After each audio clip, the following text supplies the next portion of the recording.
Kanya ako yumaman dahil sa akin, dahil sa galing nito ko, dahil sa lakas ko, dahil sa connection ko, dahil sa mga references ko, dahil sa mga aking pagsusumikap, dahil sa akin ako yung lahat talaga, gabi ginawa kong araw, kanya ako yumaman, kaya ako nagkapera dahil sa akin, my power, my hand. Yan ang problem.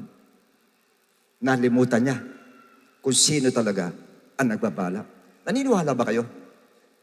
Meron din sa atin, pati kayo nanonood sa television, marami sa inyo nakakalimot ka kung bakit ka pinagpala at kung sino talaga ang nagpala sa'yo, nalilimutan mo. Hindi na sa pagbabala, maging sa ministry sometimes. Naangkin natin ang glory ng Lord. Ako ang dahilan, ako gumawa, akong gumanon, akong gumanyan, akong gumanon. God, don't you ever do it and say it. Huwag niyong gagawin. Masyadong dangerous pagka gano'n mo.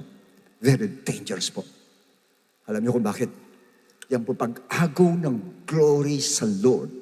At one thing na God hated most, isa yan. Yung agawin mo ang glory sa Kanya.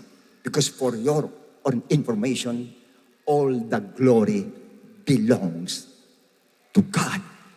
Sa Lord lang. Pero pag yumayaman tayo, nagkakaroon tayo at umaasenso tayo, nakakalimutan mo na kung sino ang nagdala sa iyo sa posisyon na yan.